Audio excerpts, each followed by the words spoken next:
হাসির রাজা, জ্ঞানের রাজা, রসিক রাজা। কি হয়েছে মন্ত্রী মশাই, সকাল সকাল আপনারা তো মুখ ভারী কেন? আরে আর বলিস না, আগে রাজসভায় অনেকেই ছিল যারা আমার হয়ে কথা বলতো, কিন্তু ইদানিং সবাই কেমন বদলে গেছে। সবাই গোপালের হয়ে কথা বলছে, তাই তো? একদমই তাই। আর না বললেও কেউ গোপালের বিরুদ্ধে কথা বলে না।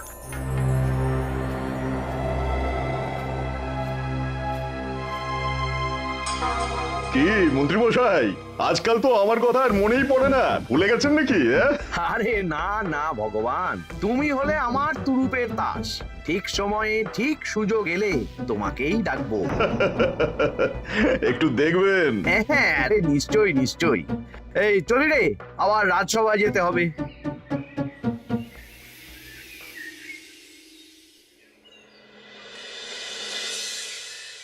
আচ্ছা তোমরা বলো তো, আমাদের রাজ্যের সার্বিক উন্নতির জন্য সবার আগে কি দরকার? মহারাজ, আমি বলবো, বলো গোপাল। সততা আর শিক্ষা, এই দুটো জিনিস মানুষের মধ্যে থাকলে রাজ্যের উন্নতি কেউ আটকাতে পারবে না মহারাজ।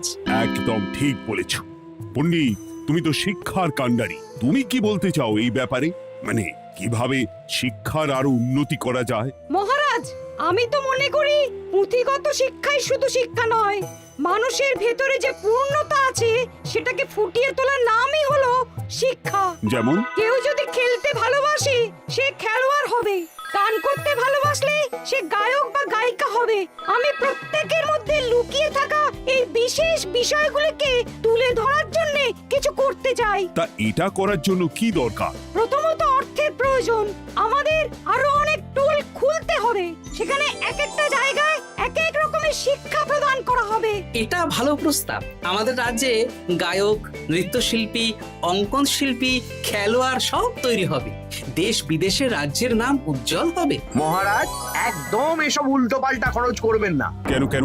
মহারাজ, রাজকোষে প্রথমত বেশি অর্থ নেই, যে কোনো সময় যুদ্ধ লাগতে পারে। তাই আমাদের উচিত প্রথমে এসব না করে কামান, গোলা বারুদ, ঢাল, তরোয়াল এসব কেনা। ঠিকই বলেছ। কদিন ধরেই শুনছিলাম সীমান্তবর্তী এলাকায় ইংরেজ সেনারা নাকি ঘুরঘুর করছিল। পণ্ডিত মশাই, আপনার এই সব পাণ্ডিত্য অন্য জায়গায় ফলাবেন কেমন? এসব করে লাভের লাভ কিচ্ছু নেই। কাউকে যদি ইংরেজরা গুলি করে সে কি গান শোনাবে? হ্যাঁ, মন্ত্রীর কথায় যুক্তি আছে। মহারাজ, আপনি বরং পণ্ডিত মশাইকে কিছুদিনের জন্য ছুটি দিয়ে দিন।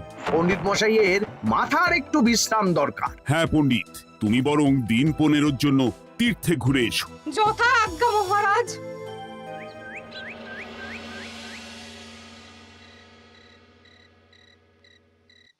শোনো ভগবান, সকালেই তুমি কাজের কথা বলছিলে, আমি এমন ছক কষেছি কালকে থেকেই তোমার জন্য একটা ভালো বেতনের কাজ জোগাড় করে দেব। শুধু যা বেতন পাবে তার অর্ধেক আমাকে দিতে হবে, কেমন? রাজি রাজি। কি কাজ বলুন? শোনো, বাহ বাহ, দারুণ দারুণ, হয়ে যাবে কাজ।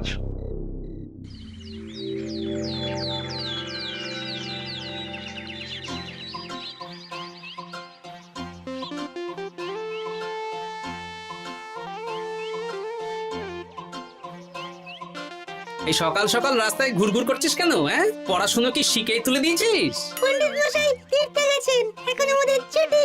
দুপুর বেলা ভাত, রাতের বেলা রুটি।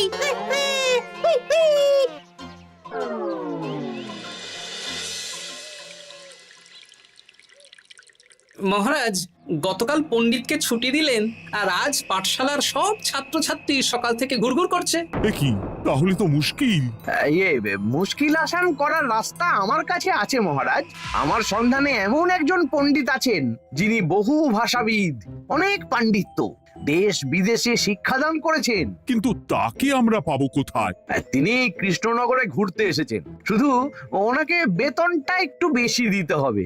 এবং তিনি এই রাজ্যের যে কোনো মানুষের চেয়ে বেশি শিক্ষিত, তার পড়ানোর ধরনই আলাদা। সে কোথায়? আমি তাই ওনাকে আজকে রাজসভায় আসতে বলেছি।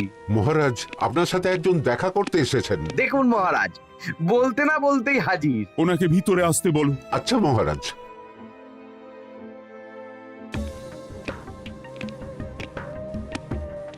প্রণাম কৃষ্ণচন্দ্র, আমাকে আপনার মন্ত্রী ডেকেছেন, তাই এলাম। মন্ত্রীর সাথে কথা হয়েছে আমাদের রাজ্যের শিক্ষার উন্নতির ব্যাপারে। আমাদের মানে আপনি কি এই রাজ্যের? আমি এখন এই রাজ্যে আছি তো, তাই আমাদের রাজ্য বললাম। উনি সবাইকে আপন করে নেন। যাই হোক, তোমার শিক্ষার উন্নতির ব্যাপারে কি মতামত? মহারাজ, আমি এই রাজ্যের বিভিন্ন মোড়ের মাথায় টোল খুলতে চাই। তার জন্য অনেক অর্থের প্রয়োজন। তাতে কি উপকার হবে? ছাত্রদের জন্য তো নির্দিষ্ট পাঠশালা আছে। যখন শত্রুরা আক্রমণ করতে আসবে তখন তারা দেখবে রাস্তার মোড়ে মোড়ে টোল, মোড়ে মোড়ে টোল। তারা বুঝতে পারবে এখানে সবাই শিক্ষিত। আর শিক্ষিত লোককে ক্ষমতার অধীনে রাখা কঠিন, যুদ্ধে জিতলেও শাসন করা মুশকিল। কারণ অশিক্ষিতকে বোকা বানানো সহজ, কিন্তু শিক্ষিতকে বোকা বানানো কঠিন। নতুন পণ্ডিত একদম ঠিক কথা বলেছে। কোনো বাইরের রাজা বা শত্রু আক্রমণ করার আগে 5 বার ভাববে। এই সেরেছে। গতকালই মন্ত্রী বলছিল শিক্ষার দরকার নেই, অস্ত্র কিনুন, আর আজকেই শিক্ষার পক্ষে কথা বলছে। ব্যাপারটা কেমন সন্দেহজনক, নজর রাখতে হচ্ছে। বেশ, আমি তোমার এই শিক্ষা সম্প্রসারণের প্রস্তাবে রাজি। মন্ত্রী, তুমি এই প্রকল্প দেখভাল করবে। আচ্ছা, কত খরচ হতে পারে একটা হিসেব করে আমাকে জানিও, আমি দিয়ে দেব। আচ্ছা মহারাজ, আপাতত 500 মোহর দিয়ে রাখুন, পরে যা লাগবে বলে দেব। উফ, সকালে এক পত্তন বাজার, বিকেলে এক পত্তন বাজার, আর পারি না। আরে হাত চালাও, হাত চালাও। বাবা, কাজ শুরু হয়ে গেল। হ্যাঁ, আর ছাত্রদের পাঠশালার কাছে যেতে হবে না। পাঠশালা ছাত্রদের বাড়ির কাছে চলে আসছে। যেখানে সেখানে পাঠশালা। এ তো যেখানে সেখানে শিক্ষা। ঠিক বলেছো। আজ থেকে আমি আর নতুন পণ্ডিত চালু করছি। ধরো শিক্ষা, মারো পেরে। শিক্ষাকে ছাত্রছাত্রীদের মধ্যে গেঁথে দিতে হবে। এতদিন জানতাম ধরতক্তা মার পেরে। এখন বদলে যাবে।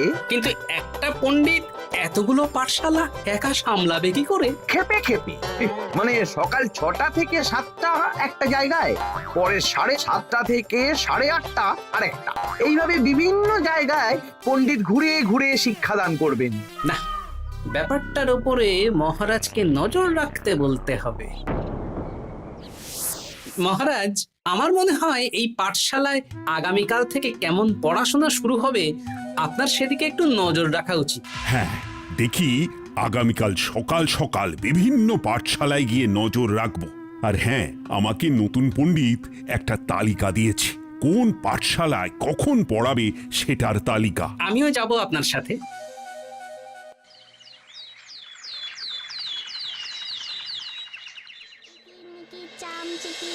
কাটা মজুমদার ধে এলো দামোদর, দামোদরের হাঁড়ি কুড়ি, দুয়ারে বসে চাল কুড়ি। দেখি কুটি, তোরা এই কিরমিকির খেলছিস? নতুন পণ্ডিত কোথায়? উনি তো এই মাত্র দক্ষিণের পাঠশালায় গেলেন। ন্যাপলা আর গুলটে আজ থেকে ওখানেই গেছে। ওদের দুজনের বাড়ি কাছাকাছি তো, তাই। আচ্ছা চলো তো গোপাল, দক্ষিণেই গিয়ে দেখি।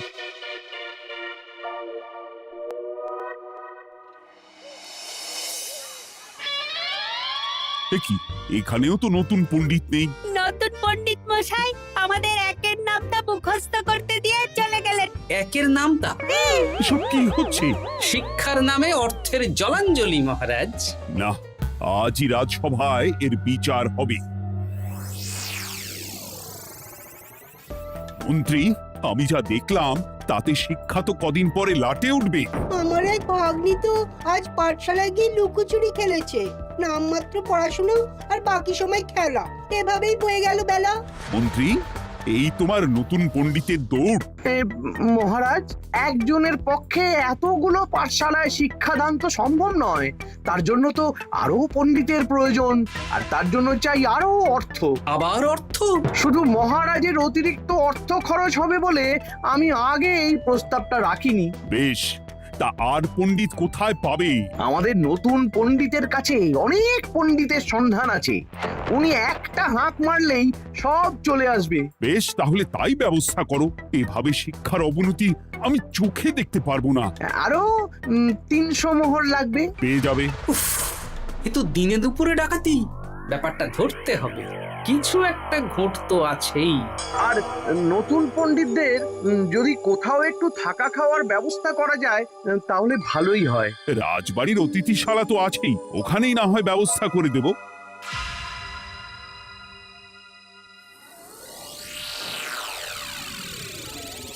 শোন বটা ঘটা আর কেলে পচা, তোদের এইবার এই ভগবানের মতন শিক্ষাদান করতে হবে। আরে আমি তো শিক্ষা বানানই জানি না।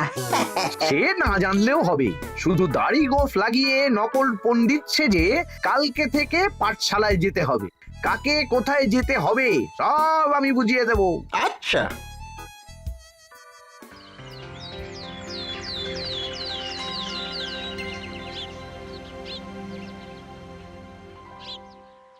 আচ্ছা বল তো, গতকাল তোদের বাড়িতে কি কি রান্না হয়েছিল?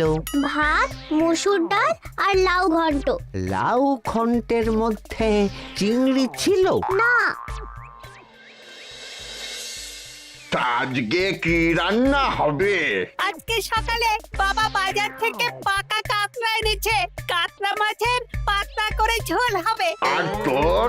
আমাদের আজ নিরামিষ, তাই কবজি ডুবিয়ে সবজি ভাতি খেতে হবে। বেশ।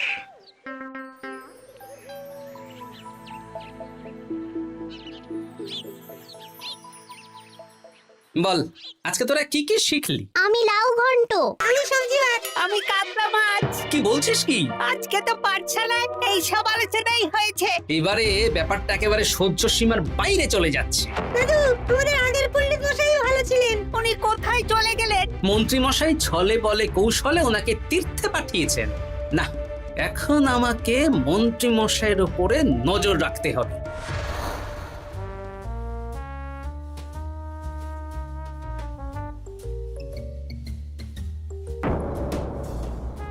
পাঠশালায় পড়ানোর ব্যাপার তো বিকেলেই মিটে গেছে।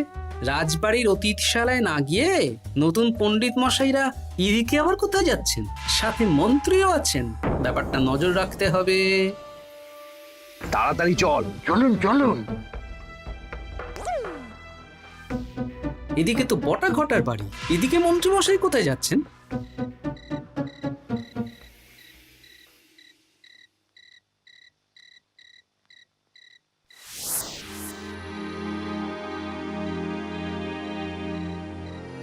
তারপর তোমরা সবাইকে কি শিক্ষা দিলে? শিক্ষা?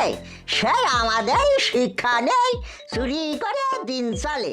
আমি কি করে শিক্ষা দেব? আরে ছাইপাশ দাড়ি গোঁফ থাকলে কি কুটকুট করে। তা বলেছিস বটা। আরে আরে আহারে করছিসটা কি? ভালো রোজগার পাতি কি তোদের সহ্য হচ্ছে না নাকি? ভগবানকে দেখ, সেই কবে থেকে দাড়ি গোঁফ লাগিয়ে পণ্ডিত মশাই সেজে আছেন। আমারও প্রথম দিন একটু সমস্যা হচ্ছিল, এখন সামলে নিয়েছি। আর আমাদের এই সব আলোচনা একদম করা উচিত না। বলছি মন্ত্রীমশাই, আমি কি শুধু এই পাঠশালাতেই পণ্ডিতের অভিনয় করব, নাকি রাজসভায় বসার সুযোগও পাবো? কালকেই এই ব্যাপারটা দেখছি। আগে তোমাকে রাজসভায় ঢোকাবো, তারপর এক এক করে বটা ঘটা কেলে পচা সব আমার দলের লোককে রাজসভায় ঢুকিয়ে নেব। আর রাজসভার বাকি সদস্যদের ফাঁকা করে দেবেন। একদম তাই। মহারাজ সহজ সরল মানুষ, এটাই একটা বড় সুবিধা। আচ্ছা, এই ব্যাপার। ঠিক আছে, আমি কদিন পরে ঠিক সময়ে একদম হাটে হাড়ি ভাঙবো।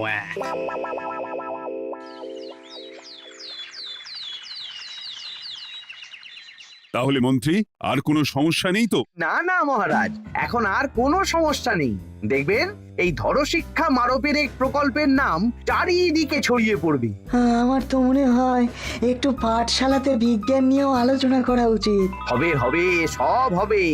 এখনো সব বাচ্চারা অজ্ঞান হয়ে আছে। আগে শিক্ষায় জ্ঞান ফিরুক, তারপরে না হয় বিজ্ঞান নিয়ে আলোচনা করবে। বিজ্ঞানী তো প্রস্তাবটা খারাপ রাখেনি। তুমি কি বেশি বোঝো? তাহলে তুমিই তো বিজ্ঞান শেখাতে পারো। আমি কবিরাজি শিক্ষা দান করতে পারবো। তোমার কবিরাজি শিখতে কেউ রাজি নয়, চুপ থাকো। আহ, দেখাই যাক না বাচ্চারা কেমন শিক্ষা লাভ করে। মহারাজ, বলছি কি, আমাদের পণ্ডিতের আসনটা তো ফাঁকাই পড়ে আছে। এখন যখন নতুন পণ্ডিত এসেই গেছেন, তাহলে ওই জায়গায় ওই তো বসতে পারে। কিন্তু পণ্ডিত তো তীর্থে গেছে, অবশ্য কদিন পরেই ফিরে আসবে। ও আসুক, তারপর না হয় আলোচনা করে একটা সিদ্ধান্ত নেব। পণ্ডিত মশাই না হয় এসে পুজো পাঠটাই করুক, কিন্তু রাজসভা এরকম ফাঁকা থাকলে কেমন একটা লাগে। বেশ, তাহলে তাই হোক। কালকে থেকে নতুন পণ্ডিত আমাদের পুরনো পণ্ডিতের জায়গায় বসবে।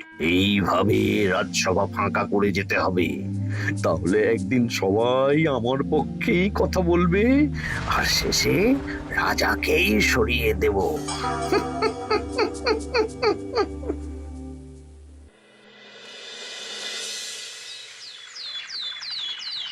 মহারাজ, সর্বনাশ হচ্ছে চারিদিকে।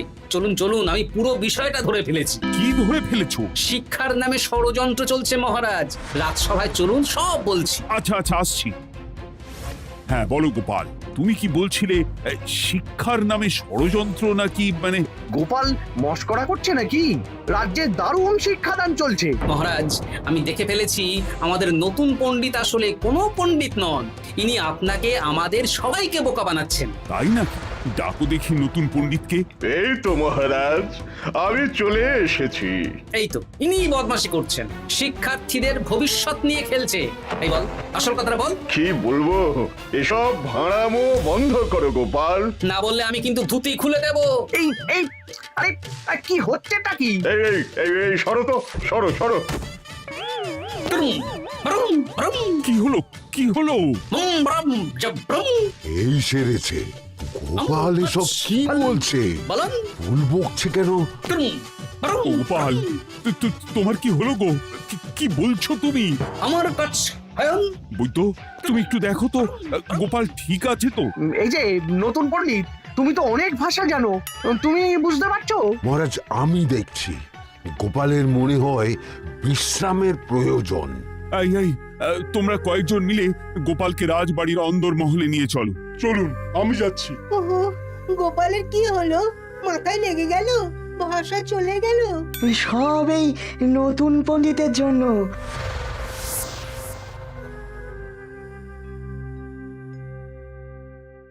ভাল খাচ কাচ হায়ন মস্কর কাচ। মহারাজ, আমার মনে হচ্ছে গোপালের বাইরে থেকে কিছু হয়নি, ভিতর থেকে কিছু হয়েছে। নারী স্পন্দন, হৃদস্পন্দন সব ঠিক আছে। আমার বড় যাব ভ্রম। কিন্তু গোপাল কি ভাষা বলছে বোঝা যাচ্ছে না। নতুন পণ্ডিত, একবার চেষ্টা করে দেখো না। আমার কাছে হয় না। এসব তো আমি কিছুই বুঝতে পারছি না মহারাজ। আপনি যে এত দেশ বিদেশে ঘুরেছেন, আপনি বুঝতে পারছেন না? এ আমার এখতিয়ারের বাইরে। তোমার বাকি পণ্ডিতদের নিয়ে আসো তো, যারা পাঠশালায় পড়ায়। আমি বুঝতে পারছি না, বটা ঘটা কেলে পচা কি বুঝবে? আমার বড় যাব ভ্রম। চপ করো ঘট, নল খাবো মরব। কিছুই তো বুঝতে পারছি না। রাজসভায় কাউকে না দেখতে পেয়ে এখানে এলাম। ওই তো আমাদের পুরনো পণ্ডিত চলে এসেছে। শুনলাম গোপালের নাকি কি হয়েছে। এই পণ্ডিত, তুমি দেখো তো গোপালের নতুন ভাষা উদ্ধার করতে পারো কিনা। কি গোপাল, তুমি কি ভাষায় কথা বলছো? আমার মতর ভাষা কথা বলো। ওই দেখো, আবার কি সব বলছে। আমো বোঝো তো পড়ছো, সবার সাথে মস্করা করছো। তমো ঠক ধরছ। হ্যাঁ, এই পণ্ডিত, এটা কি ভাষা? ঘাবড়াবেন না মহারাজ, এটা পাতি বাংলা ভাষা। বাংলা ভাষা? গোপাল শুধু আকার ইকার উকার আর বেশিরভাগ স্বরবর্ণ বাদ দিয়ে কথা বলছে। মানে গোপাল তম কছ কছ বলো। আমার নাম গোপাল ভর। মহারাজ, গোপাল বলল আমার নাম গোপাল ভর। আমার অত বকনা মহারাজ। এর মধ্যে আকার ইকার উকার এসব বসিয়ে দেখুন তো কি হয়। আমার নাম গোপাল ভাঁড়। আমার নাম গোপাল ভাঁড়। অত, আমি অত, বকা বোকা, নই মহারাজ। মহারাজ, আমি অত বোকা নই মহারাজ। এই তো সুন্দর ধরে ফেলেছেন। কি কেমন দিলাম? দেখলে আমাদের রাজ্যে মন্ত্রী ধরে আনা পণ্ডিতের পাণ্ডিত্য। সব এক একটা গাধা। হ্যাঁ এ কি ভগবান, বটা ঘটা কেলে পচা। মহারাজ, এখান থেকে কি বুঝতে পারলেন? কি? শিক্ষার বাইরেও অন্যভাবে সমস্যার কি করে সমাধান করা যায়, তাও শুধুমাত্র উপস্থিত বুদ্ধি দিয়ে, যেটা আমাদের রাজপণ্ডিতের আছে। তা তো দেখতেই পাচ্ছি। আর সেই জন্যেই মন্ত্রী ওনাকে সরাতে চেয়েছিলেন, আর কিছুদিনের মধ্যে সব সভাসদদের সরিয়ে দিতেন। আমি সব মতলব শুনেছিলাম, আর এই দিনটার জন্য অপেক্ষা করছিলাম। আজকেই তো পণ্ডিতের তীর্থ থেকে ফিরে আসার কথা। তাই আজকে এই ছোট্ট নাটকটি করলাম। এবার মন্ত্রী আর এই 4 জন নকল পণ্ডিতকে আচ্ছা করে কারাগারে গিয়ে ধোলাই দাও। ধোলাই হলো ওনাদের জন্য উপযুক্ত এবং উচিত শিক্ষা।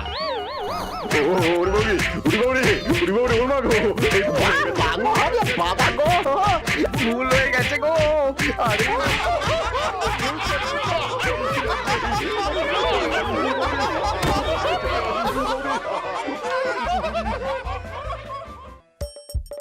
হাসির রাজা জ্ঞানের রাজা রসিক রাজা